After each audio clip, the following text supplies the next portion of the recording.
All right. Happy to see you again. Praise the Lord. आपको आप लोग को देखकर अच्छा लगा। Praise the Lord. Yeah. Praise the Lord.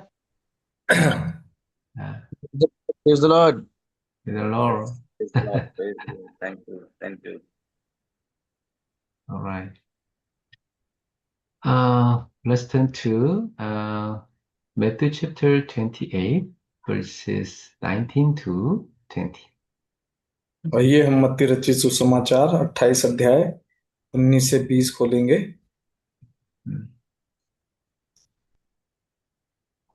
Go, therefore, and make disciples of all nations, baptizing them in the name of the Father and of the Son and of the Holy Spirit, teaching them to observe all that I have commanded you.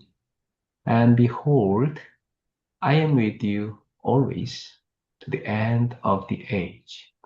Amen. मत्ती मत्ती 28 का 19-20। इसलिए तुम जाकर सब जाति के लोगों को चेला बनाओ और उन्हें पिता पुत्र और पवित्र आत्मा के नाम में बपतिस्मा दो और उन्हें सब बातें जो मैंने तुम्हें आज्ञा दी हैं मानना सिखाओ। और देखो, मैं जगत के अंत तक सदैव तुम्हारे संग हूँ।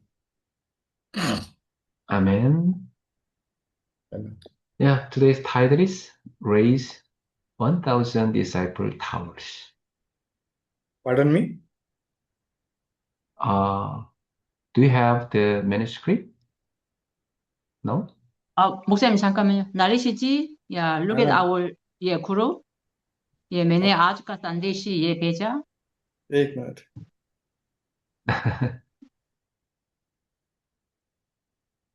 All right, do you see? Okay, got it. Okay, yeah. Today's title is Raise 1000 Disciple Towers. Okay, तो आज का जो विषय है 1000 चेलों का टावर बढ़ाना है। Amen. Amen. All right, we are inside the camp of God's throne. और हम लोग जो हैं, हम परमेश्वर के कैंप के सिंहासन के अंदर में हैं। Today we are not simply attending a camp. और हम अलग नहीं हैं। We are inside God's camp. और हम परमेश्वर के तंबू के अंदर हैं। When we say we are in God's camp, it means that the light of the heavenly throne is shining upon us. और जब हम कहते हैं कि हम परमेश्वर के तंबू में हैं, इसका मतलब यह है कि परमेश्वर की ज्योति हमें चमक रही है। This is not an ordinary light. ये एक सामान्य लाइट नहीं है। Hallelujah. It's the light of life.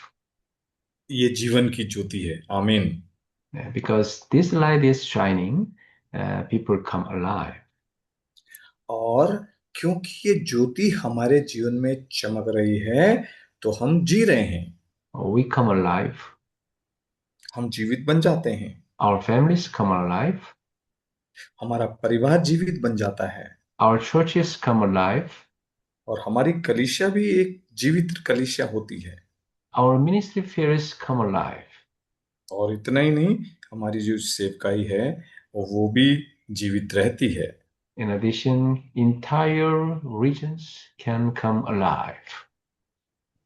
अगर मैं और अधिक कहूं तो पूरा जो हमारा क्षेत्र होता है वो एक तरीके से जीवित हो जाता है। This is also the light of healing. और साथ ही साथ ये जो ज्योति है, ये चंगाई की ज्योति भी होती है। As we continue field ministry and camp ministry, God hears spiritual problems, personal wounds. जब आप और मैं सेवकाई करते रहते हैं तो परमेश्वर हमारी व्यक्तिगत और शारीरिक बातों को भी सुनता है और चंगाई देता है। And family issues, churches and communities. पारिवारिक समस्याएं जो कलीसिया में आती हैं, When the light continues to shine, darkness cannot remain. और जब जीवन आगे बढ़ता रहता है तो अंधकार उसमें समा नहीं सकता है, The powers of darkness are broken, और अंधकार की जो ताकत होती है वो टूट जाती है।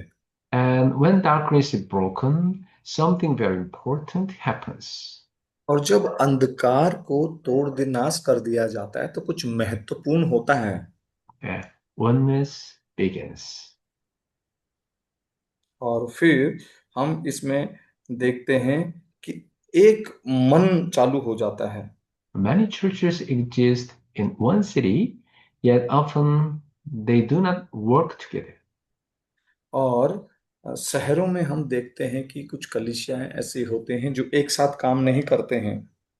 But when we enter God's camp with a pure heart, uh, denominational pride, personal ambition, and competition disappear. लेकिन जब हम परमेश्वर के राज्य में एक साथ काम करते हैं तो तमाम प्रकार के जो बैर भाव होते हैं वो दूर हो जाते हैं। Instead, one prayer rises within us. और फिर हम ये जानते हैं कि मसीह हमारे जीवन में है। Let us save people. आइए मेरे प्रियो, हम लोगों को बचाएं। When I started ministry, God gave me this heart. हम ये करता था तो परमेश्वर ने मुझे इस प्रकार का मन दिया। Uh, Only one thing we must uh, hold on to, that और let us save people. और एक बात जो मुझे जीवन में बताई गई कि मुझे वो थामे रहनी है, वो है लोगों को बचाओ, जीवन बचाओ। I simply tried to save whoever God brought before me. और मैंने कोशिश किया लोगों को बचाने के लिए जहां कहीं परमेश्वर मुझे ले गया। Some are difficult people, और हम लोगों को बचाते हैं, some lived very far away, कुछ हमसे बहुत दूर रहते हैं, some seemed unimportant in the eyes of others. कुछ लोगों की नजर में कोई महत्वपूर्ण नहीं होते हैं। But among those people, God prepared disciples. लेकिन उन लोगों के बीच में परमेश्वर ने अपने चेलों को तैयार किया। आमीन। Therefore, do not go to the field with pressure to bring people to your church. इसीलिए उस भय के साथ मत जाइए कि आप दबाव से लोगों को अपनी कलीसिया में लेकर आएं। Yeah. Uh, Focus on saving God's prepared meetings. केवल आप ध्यान दीजिए कि परमेश्वर ने जिन लोगों को तैयार किया है, Go with a peaceful heart. शांत मन से जाएं Simply save the meetings God has prepared. और जो परमेश्वर ने तैयार किया है उसे बचाइए। Many workers become burdened during evangelism because they fear they must produce visible results. बहुत से लोग जब सेवकाई करने के लिए जाते हैं तो वो डर जाते हैं, क्योंकि वो उसका परिणाम उसको मिलेगा कि नहीं। But evangelism camp is not about forcing results. लेकिन जो सुसमाचार का कैंप होता है, इवांजेलिज्म कैंप होता है, ये एक परिणाम को नहीं दिखाता है। Yeah. Uh, Follow the guidance of the Holy Spirit. अपने जीवन में पवित्र आत्मा का मार्गदर्शन कीजिए। You can walk, pray, observe the field, share fellowship, and आप hmm, एक साथ काम करके, प्रार्थना करके, भय से, चिंताओं से हम बाहर निकल सकते हैं and learn God's direction. और साथ ही साथ परमेश्वर के निर्देशनों को सीखें। Even if no one comes to church immediately, God may be teaching you to see the field through His eyes. अब देखिए क्या होता है कि परमेश्वर नहीं चाहता कई बार कि लोग तुरंत सुसमाचार सुनकर कलीसिया में आए। वो कई बार लोगों के हृदय को तैयार करता है आने के लिए। Our responsibility is not to manufacture fruit. हमारा काम किसी उद्यम को बनाना नहीं है। Our responsibility is to follow the Holy Spirit. हमारा जो जिम्मेदारी है वो है कि हम पवित्र आत्मा का अनुसरण करें। So, uh, the evangelism camp is uh, following the guidance of the Holy Spirit. और जो इवांजेलिज्म कैंप होता है वो क्या होता है कि उसमें हम पवित्र आत्मा के मार्गदर्शन के अनुसार चलते हैं, अगुवाई के अनुसार चलते हैं। Amen. Evangelism camp is not doing evangelism, evangelism camp में हम लोग केवल इवांजेलिज्म नहीं करते हैं, but following the guidance of the Holy Spirit. पवित्र आत्मा के मार्गदर्शन को करते हैं। All right, let's move on to main messages.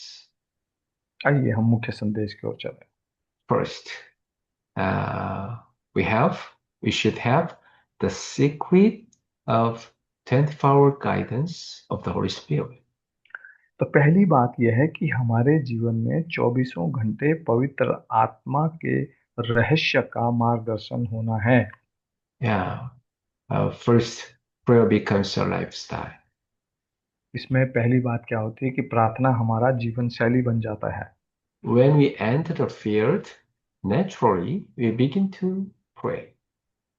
और जब हमारे जीवन में भय आ जाता है तो हम स्वतः ही प्रार्थना करने लग जाते हैं। As we walk, we pray. जब हम चलते हैं तो प्रार्थना करते हैं। As we meet people, we pray. जब हम लोगों से मिलते हैं तो प्रार्थना करते हैं। As we observe the region, we pray. जब हम अपने क्षेत्र में इधर उधर जाते हैं तो प्रार्थना करते हैं। Gradually, evangelism becomes part of our nature. और धीरे धीरे जो सुसमाचार प्रचार होता है हमारे स्वभाव का एक भाग बन जाता है। This is what we call a change of spiritual constitution. और इसी को हम कहते हैं कि आत्मिक संविधान का परिवर्तन। Second, discover God's prepared field. दूसरा, जिस क्षेत्र को परमेश्वर ने तैयार किया है उसे खोजें। We also begin to see God's prepared field. हम ये भी जानते हैं कि परमेश्वर क्षेत्र को तैयार करता है। God has already prepared people, परमेश्वर places, and opportunities before we arrive. और आपके और मेरे सेवकाई क्षेत्र में जाने से पहले ही परमेश्वर ने लोगों को, स्थानों को और हमारे लिए अवसर को तैयार किया होता है। Many times our plans fail because God has a better plan. और कई बार क्या होता है मेरे प्रियो कि हमारी जो योजनाएं होती हैं वो असफल हो जाती हैं क्योंकि परमेश्वर के पास हमारे लिए उत्तम योजना होती है। That's why camp ministry, from beginning to end, is learning to follow the guidance of the Holy Spirit 24 hours a day.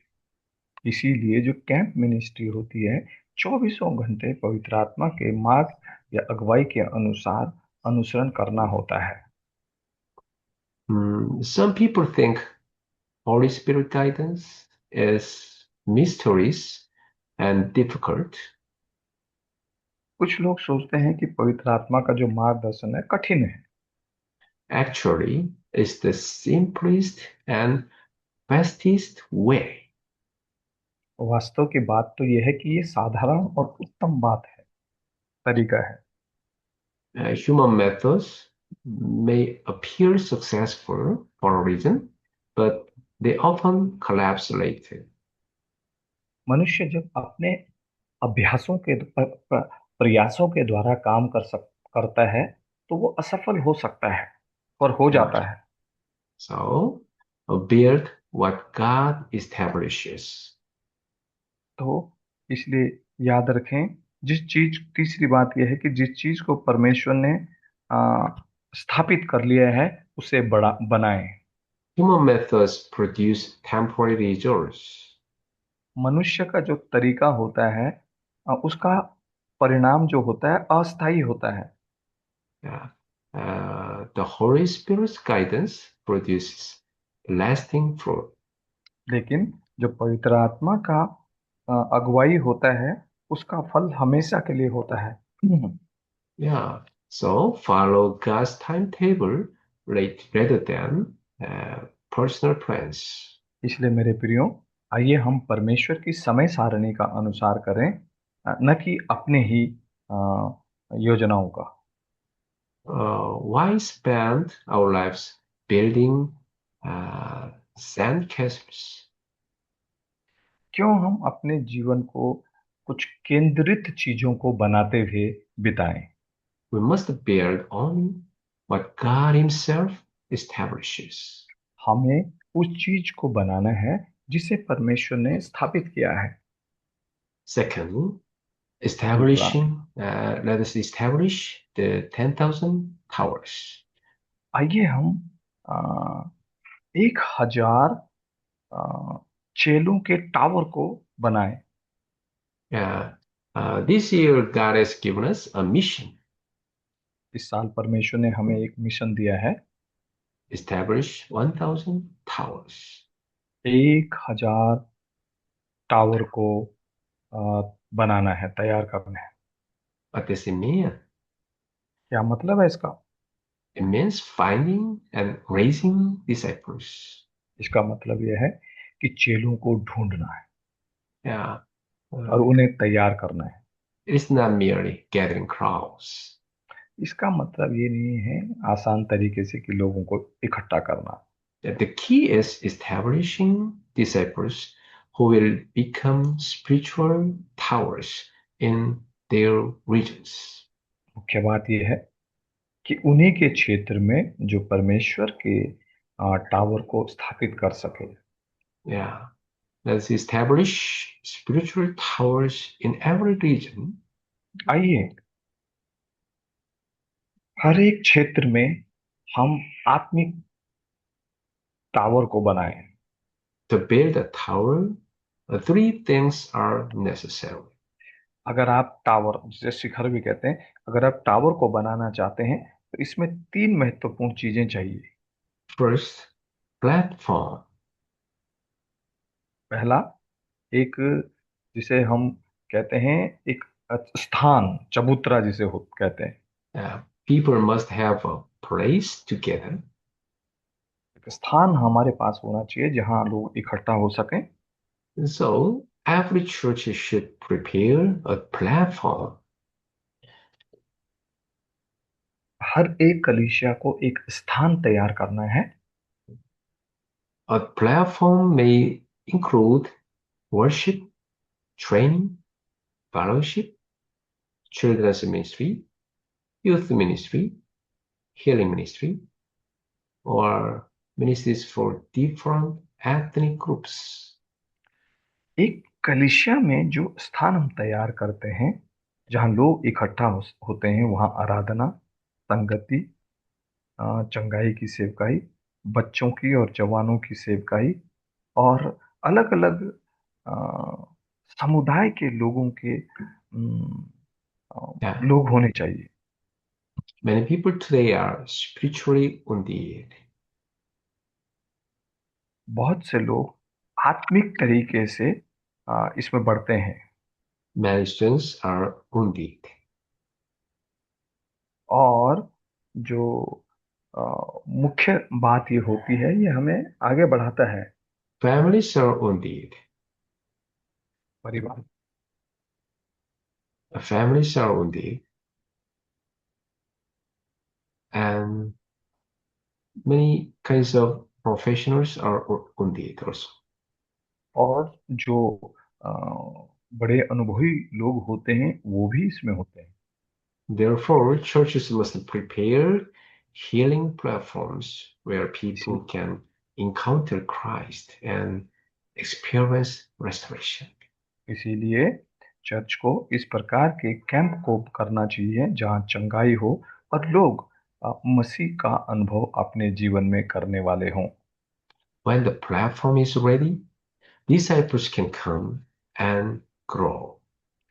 जब स्थान तैयार हो जाता है तो चेले आएंगे और अपने आप को तैयार करेंगे और फिर उसकी बढ़ोतरी होती है। Yeah, and we need prepare watchtower. फिर हमें क्या करना है?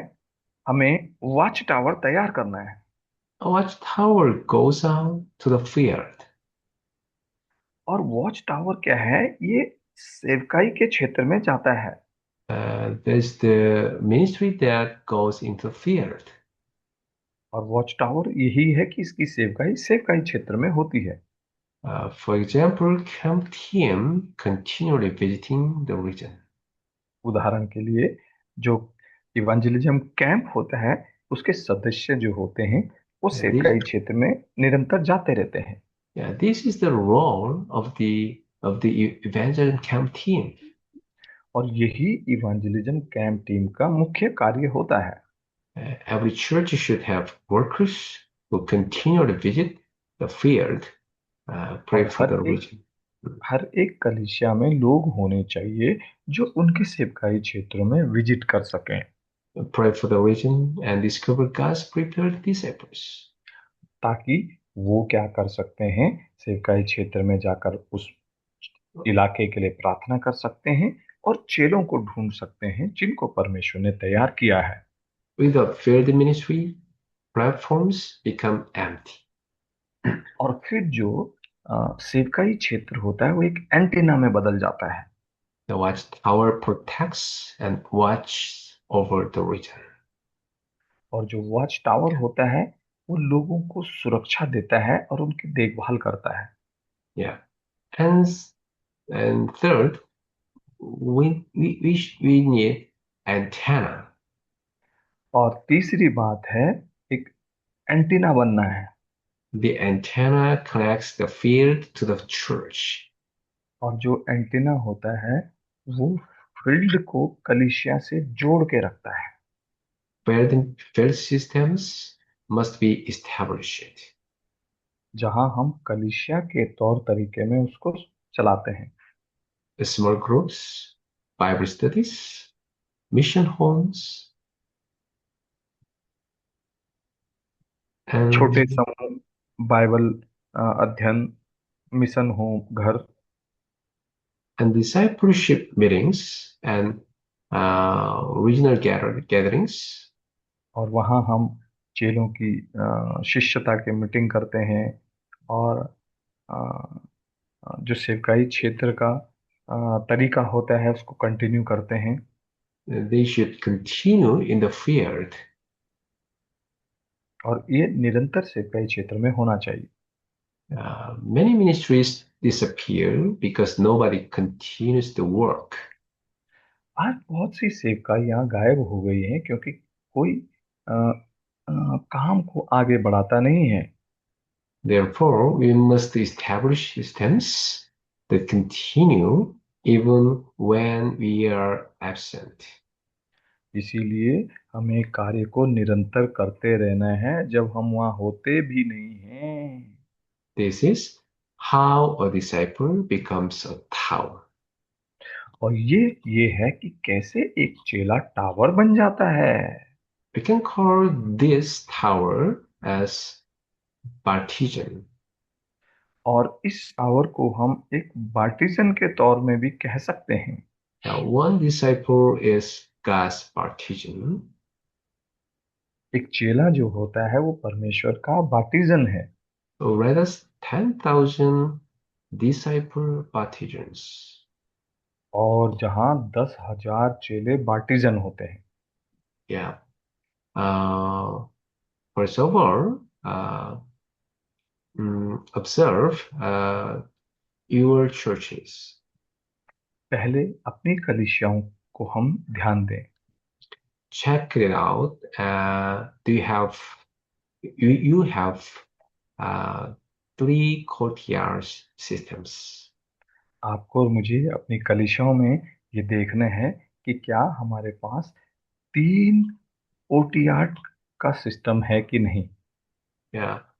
For those who are wounded, we need prepared healing systems. और जिनको इसकी जरूरत है उन्हें चाहिए कि वो चंगाई के तरीके को शुरू करें। And also multicultural people's systems. और कहीं क्या होता है कि विभिन्न जगह के लोग होते हैं, उस And सिस्टम के अनुसार वो also चलते हैं। next generation's systems. और आने वाली पीढ़ी का system, That they are spiritual platforms for evangelism. और वो हमारे लिए इवेंजलिज्म के लिए आत्मिक स्थान है। If when you prepare those platforms in your church, uh, when you continue do field ministries, you can meet people's God sent you disciples. सेवकाई करते हैं तो परमेश्वर आपको उन लोगों से मिलाता है जिन्हें उसने तैयार किया होता है। And then make an evangelism camp team to do evangelism camp in the field.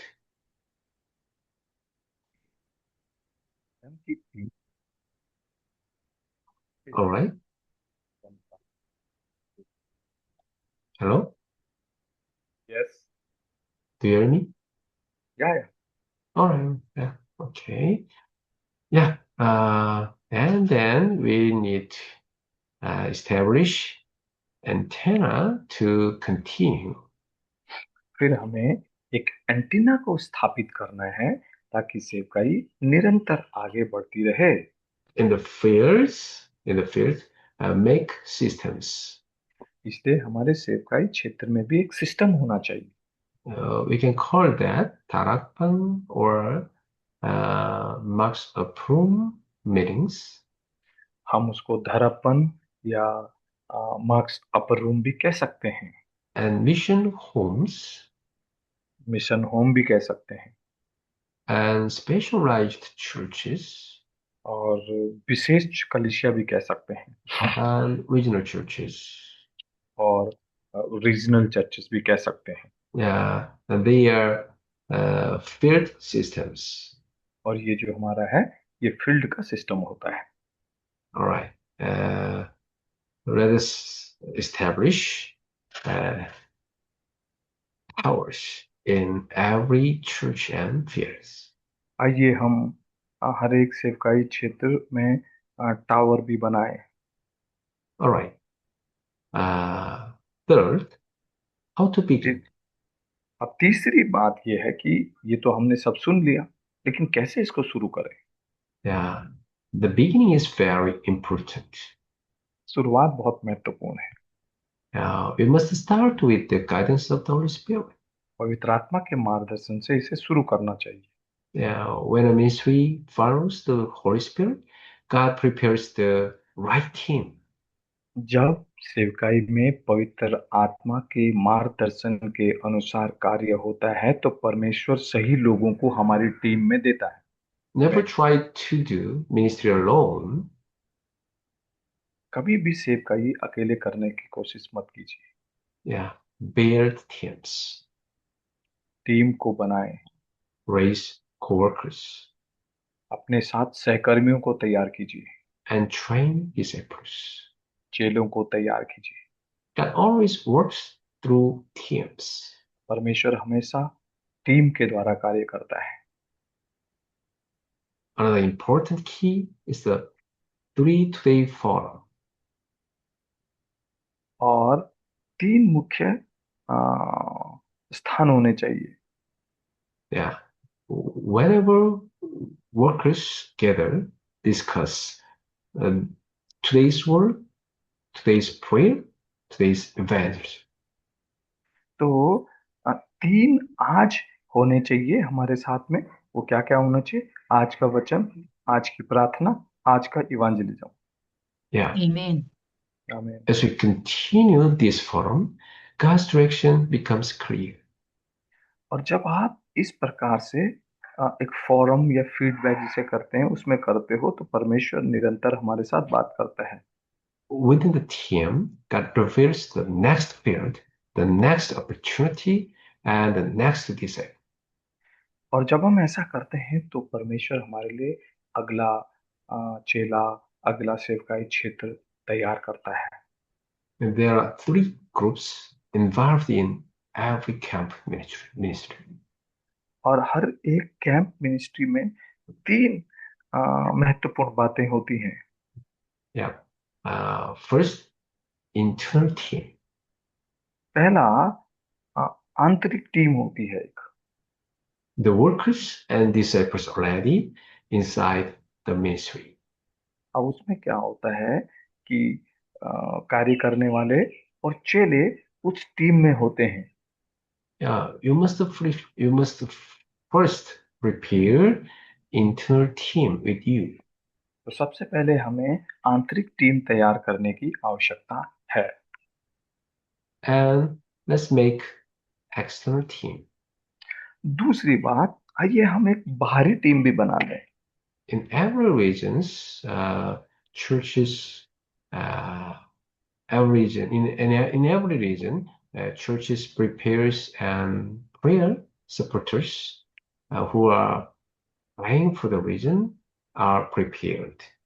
और जो बाहरी टीम होती है उसमें कलीसिया हो गई, पास्टर हो गए, अम, और जो मदद करने वाले होते हैं, प्रार्थना उनके लिए होनी चाहिए। For example, uh, Paul went to field first, uh, look for them. और उदाहरण के लिए पौलुस जब फील्ड में गया तो उसने लोगों को देखा, ढूंढा। Yeah, in the field he met those teams.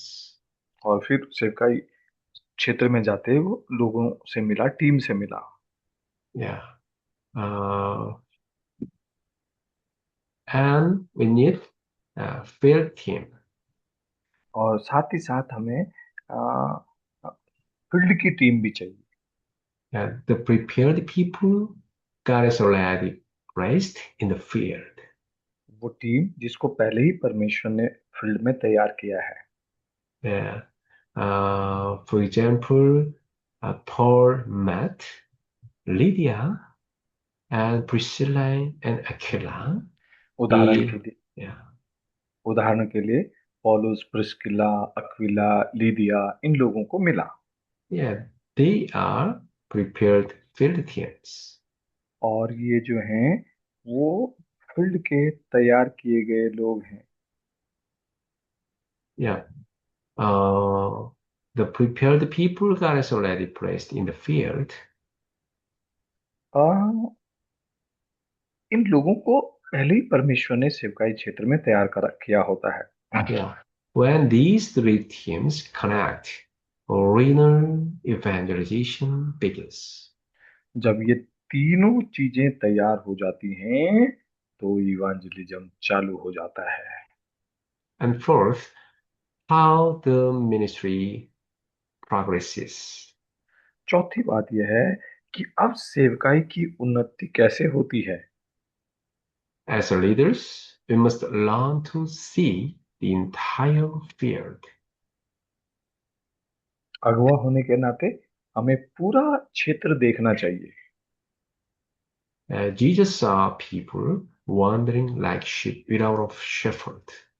जब यीशु ने लोगों को देखा तो वो भेड़ की नाई तितर बितर हो रहे थे। Today, millions are still searching. आज बहुत से लोग ढूंढ रहे हैं। Many are exhausted. बहुत लोग थक चुके हैं। Many are hopeless. बहुत लोग निराशा में हैं। Many are waiting for the gospel without knowing it. बहुत से लोग बिना जाने हुए सुसमाचार का इंतजार कर रहे हैं। Therefore, we must ask, इसलिए हमें पूछना चाहिए, what is God's desire for this region? इस क्षेत्र के लिए परमेश्वर की इच्छा क्या है। Yeah. What is God's timetable? क्या है परमेश्वर का समय? What is God's theme for this field? इस फील्ड के लिए परमेश्वर का क्या योजना है? Every field has a different need. हर एक क्षेत्र जो सेवकाई के होते हैं उनकी अलग अलग जरूरत होती है। Yeah, some need healing, कुछ को चंगाई की जरूरत है, some need family restoration, कहीं परिवारों में एक दूसरे के साथ मेलजोल करने की आवश्यकता है, some need youth ministry, कहीं जवानों की सेवकाई की आवश्यकता है, some need multicultural ministry. किसी को विभिन्न संस्कृति में सेवा करने की जरूरत है। So, uh, as a leader, you must discern God's direction. सो अगवा होने के नाते हमें चाहिए कि हम परमेश्वर के निर्देशन को सुने। Then God will reveal. You can discover God's preparation. फिर हम परमेश्वर के उद्देश्य को समझ पाते हैं। Prepare the workers, prepare the fields, prepare doors. You can find. तब क्या होता है? परमेश्वर हमारे लिए आ, हम आ, आ, जो सेवकाई क्षेत्र होता है उसको तैयार करता है, चेलों को तैयार करता है, और इस प्रकार से दरवाजे हमारे लिए खुलते हैं। When God repeatedly opens the door, it is His invitation to enter. तो जब परमेश्वर दरवाजे खोलता है तो ये उसका न्योता होता है एक तरीके से That is why, प्रवेश करने का। that is why follow the open doors. इसीलिए हम इनका अनुसरण करें। There God will reveal disciples. और फिर वहां परमेश्वर चेलों को प्रकट करेगा। Yeah. Continue the evangelism movement. Evangelism जो आंदोलन है उसे निरंतर करते रहे। Yep. And fifth, establish disciples and move forward. पांचवी बात है चेलों को तैयार करते हुए आगे बढ़े। Whenever fruit appears, disciples must be trained separately. जहां कहीं आप लोगों को तैयार करते हैं तो चेलों को आप अलग से तैयार कीजिए। So, focus on disciples. इसलिए शिष्यता पर ध्यान दीजिए। Paul did this repeatedly. इसको व्यवहार में लाइए Established disciples. और चेलों को तैयार कीजिए He built systems. और एक तौर तरीका बना दीजिए। He planted churches. कलीसियाओं को स्थापना कीजिए। He raised leaders. अगुओं को तैयार कीजिए। He made spiritual systems. आत्मिक तरीका बना दीजिए। And then he moved to another region. और फिर अगले क्षेत्र में चले जाइए। Yeah, from Cyprus to Galatia. और साइप्रस से कराचिया। And from Macedonia to Achaia. और मैसिडोनिया से अकाया। From Ephesus toward Rome. और जैसे पौलुस एफेसस से रोम चला गया। Paul continually established spiritual towers throughout the world of his time. और अपने समय में उसने परमेश्वर के वचन का आंदोलन निरंतर करता रहा। Yeah. In every field, let us make small groups, mission homes, discipleship systems, specialized ministries, and regional churches. आइए हम हर एक सेवकाई क्षेत्र में क्या करें, चेलों को बनाएं और एक तरीका बना लें, कलीसियाओं की स्थापना करें और लोगों को तैयार करें और फिर हम आगे बढ़ें। Yeah, follow Paul's model. और इसको अपने जीवन में अनुसरण करें। Yeah, establish disciples, build systems, plant churches. आ, चेलों को तैयार करें और कलीसिया की स्थापना करें। Paul continually established those towers.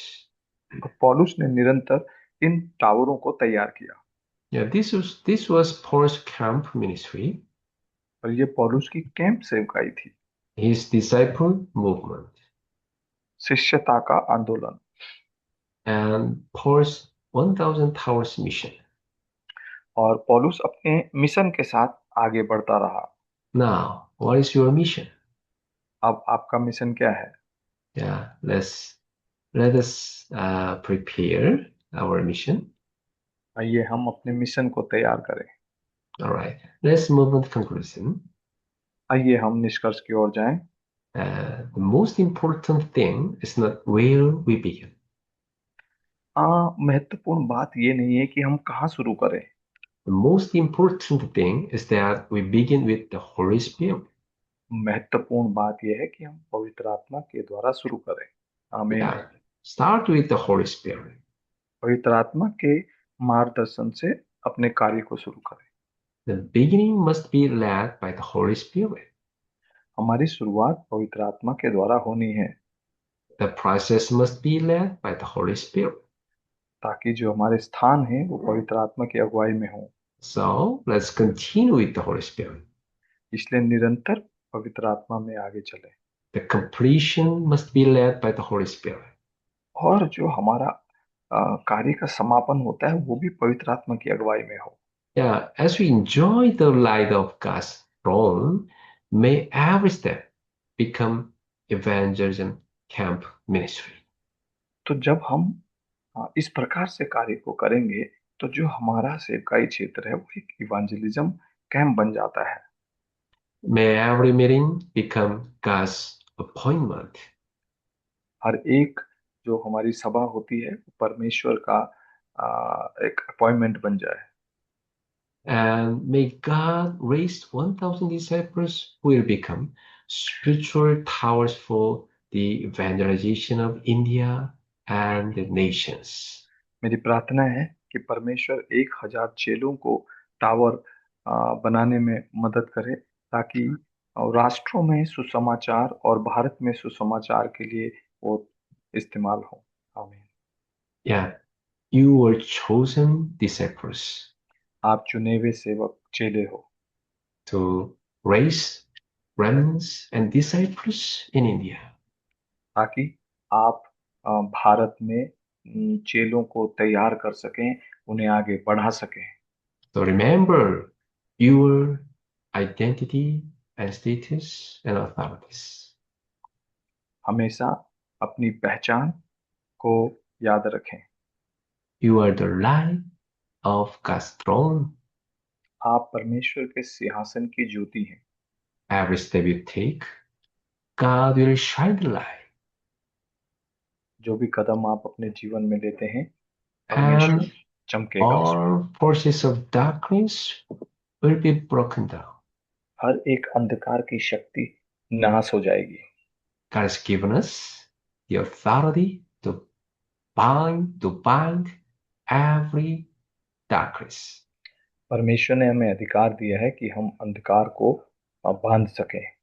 So let's use our authority God has given to us. इसलिए आइए हम जो अधिकार परमेश्वर ने हमें दिया है उसका इस्तेमाल करें। Start with the Holy Spirit. पवित्र आत्मा से शुरुआत करें, Continue with Him, पवित्र आत्मा में कार्य करते रहें and finish with the Holy Spirit. और पवित्र आत्मा के मार्गदर्शन से ही उसको समाप्त करें। Yeah, let us raise 1,000 disciple towers in your region.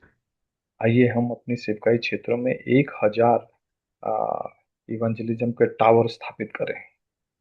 We must believe that God has prepared already in your region.